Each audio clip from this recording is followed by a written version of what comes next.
আমরা ভূমিকম্পকে ভয় পাই, কিন্তু ভূমিকম্প যে দিতে পারে, যে সৃষ্টি করতে পারে, তাকে ভয় পাই না।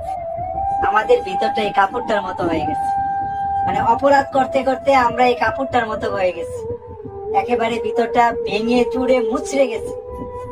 কিন্তু আপনি যদি তার কাছে হাস নিয়তে ক্ষমা চাইতে পারেন, এই কাপড়টা ইস্তারি লাগার সাথে সাথে যেমন ফ্রেশ হয়ে যাচ্ছে, নিশ্চয় আমার ওই মহান রাব্বুল আলামিন আপনাকে আমাকে এমন ফ্রেশ করে দিন।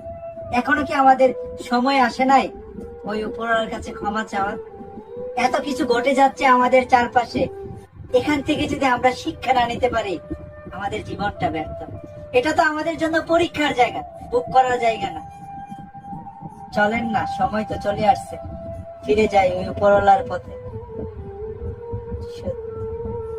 তিনি আমাদেরকে ক্ষমা করে দিতে পারেন যদি আমরা চাই। এইভাবে